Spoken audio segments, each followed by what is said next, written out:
શિક્ષકો, મારા વહાલા વિદ્યાર્થી મિત્રો અને મારા ગુરુજનોને મારા સાદર પ્રણામ. મારું નામ હરિપ્રા વેદાંશી છે. આજે આ વક્તૃત્વ સ્પર્ધામાં હું મારું વક્તવ્ય આપીશ. તેનું ટોપિક છે ગ્લોબલ વોર્મિંગ. તો ગ્લોબલ વોર્મિંગ એટલે શું?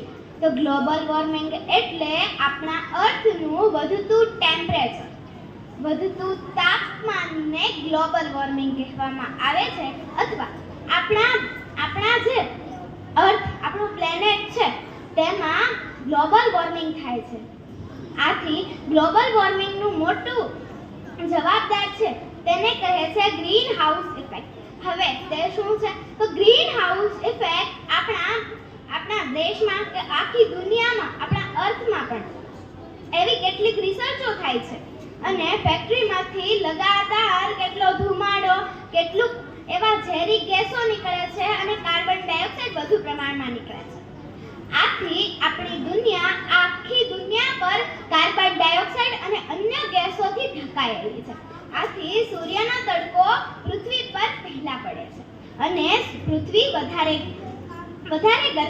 ગરમી લાગે છે. અત્યારે આપણા અર્થમાં 1 ડિગ્રી ટેમ્પરેચર વધ્યું છે, પણ મનુષ્યમાં આનું કાંઈ અસર નથી.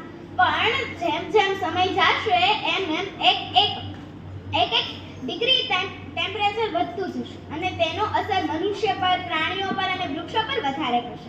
તેનું મોટું કારણ છે અત્યારે હાલમાં કેટલાક વૃક્ષો કાપે છે અને તેને ઉપયોગમાં લેવામાં આવે છે, જેમ કે ફર્નિચર કરાવે છે. અત્યારે કેટલીક વસ્તુ છે જે લાકડાથી બને છે, પણ તે જેટલા ઝાડ કાપો છો તે ઝાડ કાર્બન ડાયોક્સાઇડ લે છે અને ઓક્સિજન મુક્ત કરે છે. તો જેટલા આપણે ઝાડ કાપીએ છીએ તેટલું જ તે ઓક્સિજનનું પ્રમાણ ઘટે છે અને કાર્બન ડાયોક્સાઇડ વધે છે. આથી આપણે શ્વાસમાં પણ પ્રોબ્લેમ પડી શકે છે. તો આ પરથી મને પંક્તિ યાદ આવે છે, હવા મેં ધુઆં है, खाने में जहर है, खून हमारी नसों में खून की जगह नशे का कहर है, पेड़ काट कर अखबार छापे जा रहे हैं, पेड़ को काट कर अखबार छापे जा रहे हैं, और हर सुबह उसी अखबार में जंगल के प्राणियों की घटती संख्या पर ज्ञान बांटा जा रहा है. जंगल के घटती संख्या पर ज्ञान बांटा जा रहा है. આપણા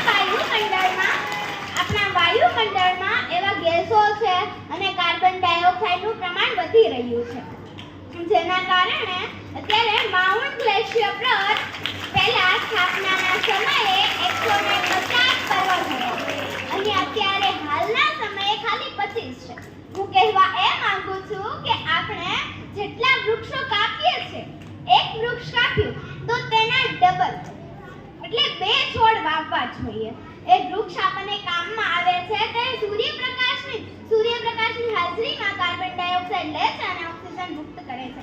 આથી તે આપણને ખોરાક આપે છે, તેનું લાકડું આપે છે, એવું કેટલીક વસ્તુઓ આપે છે જે આપણા જીવનમાં ન હોય તો આપણું જીવન શક્ય નથી.